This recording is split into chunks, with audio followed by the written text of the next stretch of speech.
Hamas ने Israel पर की रॉकेटों की बारिश, एक मामूली सा संगठन पूरे देश पर पड़ा भारी।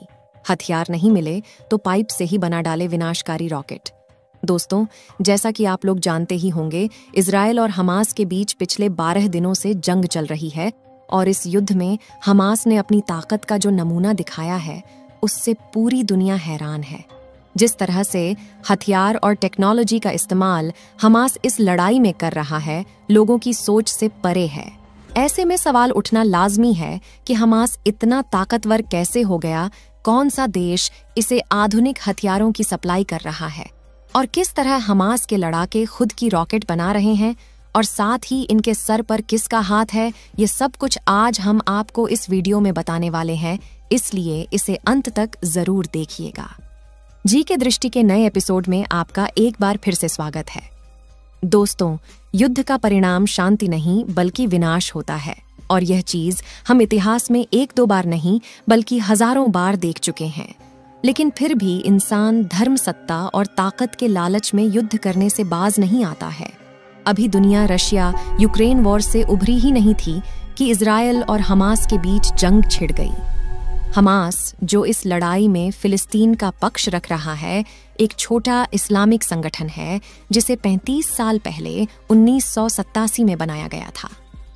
मुख्य रूप से देखा जाए तो यह लड़ाई यरूशलेम को लेकर चल रही है, जो यहूदियों, मुसलमानों और ईसाइयों तीनों ही धर्मों के लिए पवित्र जगह है और किसी भी धर्म के लोग इस जगह को छोड़ने के लिए तैयार नहीं हैं। फिर भी यरूशलेम को लेकर चल रहे विवाद का इतिहास बहुत ज्यादा पुराना है, इसलिए हम इसकी गहराई में नहीं जाएंगे। फिलहाल जो हालात हमारे सामने है वह यह है कि हमास और इजराइल के बीच पिछले 12 दिनों से जंग चल रही है, जिसमें 5000 से ज्यादा लोग अपनी जान गंवा चुके हैं। साथ ही इस लड़ाई में दोनों ही पक्षों को अरबों खरबों डॉलर की संपत्ति का भी नुकसान हो चुका है। मरने वाले लोगों में सिर्फ सिपाही या हमास के लड़ाके ही नहीं बल्कि हजारों मासूम और बेकसूर लोग भी हैं, जो किसी हाल में जंग नहीं चाहते हैं। न जाने कितने ऐसे परिवार हैं जो पूरी तरह खत्म हो चुके हैं। यहाँ तक कि छोटे छोटे मासूम बच्चों पर भी इस जंग का कहर नर्क की आग बनकर बरस रहा है। जैसा कि हमने कहा कि युद्ध सिर्फ विनाश लेकर आता है और इस लड़ाई में जो विनाश हमास ने मचाया है, उससे इजराइल समेत पूरी दुनिया हैरान है। इजराइल को हमेशा ही दुनिया के ताकतवर देशों में शामिल किया जाता है, लेकिन आज हमास के इस छोटे से संगठन ने इस पूरे देश को बैकफुट पर धकेल दिया है। जिस समय यह लड़ाई शुरू हुई थी, तब सभी लोगों को लगा था कि इजराइल की सेना हमास को चुटकियों में निपटा देगी। लेकिन आज 12 दिन बीत जाने पर भी यह लड़ाई इसी तरह जारी है। हमास न सिर्फ इजराइल के हर हमले का जवाब दे रहा है, बल्कि इस जंग में पूरी तरह डटकर मुकाबला भी कर रहा है। ऐसे में बहुत से लोग अब यह मान रहे हैं कि इजराइल ने हमास को हल्के में लेकर बहुत बड़ी भूल कर दी है। सही मायनों में अगर देखें तो इजराइल को हमास की ताकत का अंदाजा इस लड़ाई के पहले दिन ही हो जाना चाहिए था, क्योंकि हमास ने शुरुआत में ही इजराइल पर एक साथ 5000 रॉकेट अटैक किए थे। इससे साफ पता चलता है कि हमास के पास खतरनाक हथियारों की कोई कमी नहीं है। अब इस पर इजराइल का ऐसा कहना है कि हमास के पास जो रॉकेट है उसमें लेटेस्ट टेक्नोलॉजी का इस्तेमाल किया गया है। यह साफ है कि हमास को हथियारों की सप्लाई ईरान कर रहा है, लेकिन हमास सिर्फ ईरान के भरोसे पर ही नहीं बैठा है, बल्कि वह अपने लिए खुद भी हथियार बना रहा है और वह भी पाइप से।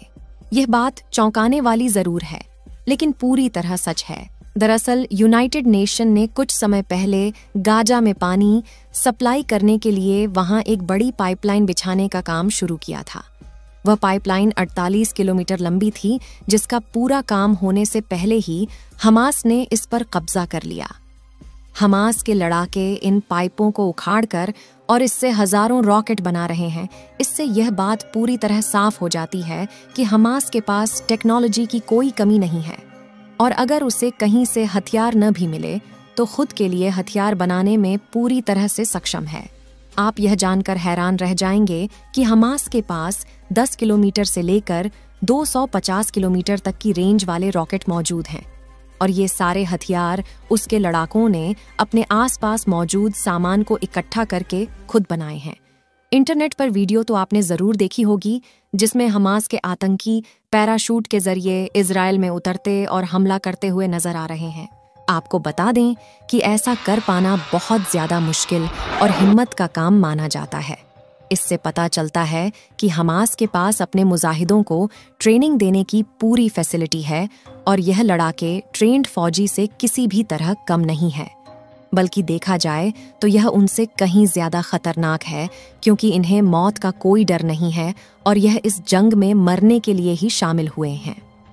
इस युद्ध के शुरू होने पर पता चला कि हमास के पास ग्रेनेड जोन्स एंटी टैंक और NPR क्राफ्ट मिसाइल जैसे आधुनिक हथियारों की कोई कमी नहीं है। यही वजह है कि हमास जैसा छोटा संगठन इजराइल जैसे ताकतवर देश के सामने झुकने को तैयार नहीं है।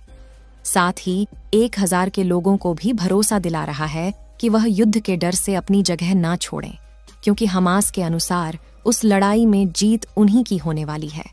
वैसे इजराइल और हमास के बीच होने वाली यह पहली जंग नहीं है, बल्कि इससे पहले भी इनके बीच कई बार युद्ध छिड़ चुका है।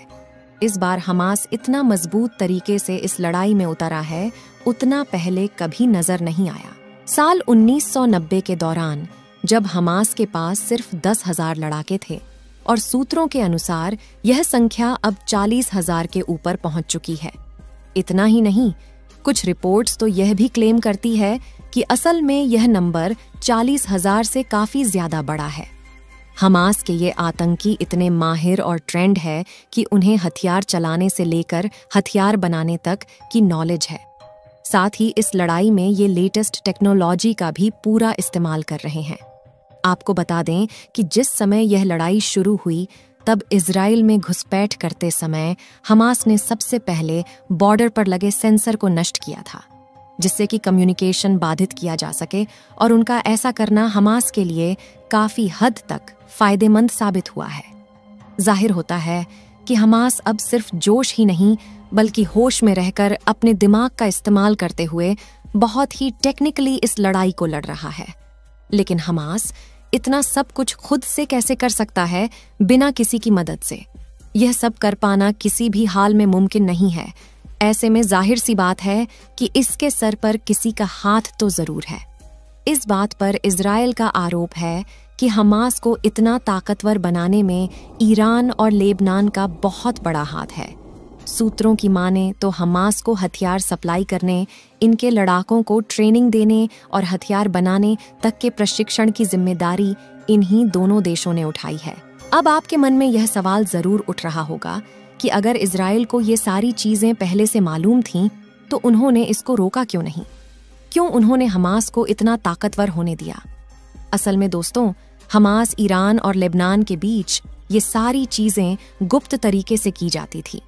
हथियार सप्लाई करने के लिए उन्होंने गुप्त सुरंग बनाई हुई थी, जिनके बारे में इजराइल के इंटेलिजेंस एजेंसी मोसाद को भी भनक नहीं थी।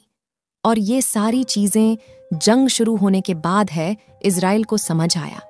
अभी तक की बात करें तो इस युद्ध में हजारों लोगों की जान जा चुकी है और दोनों तरफ से फिलहाल ये लड़ाई थमती हुई नहीं दिखाई दे रही है। दुनिया के कई देश इस युद्ध को खत्म करने की कोशिश में लगे हुए हैं, क्योंकि जब दो देश आपस में लड़ते हैं तो नुकसान पूरी दुनिया को उठाना पड़ता है।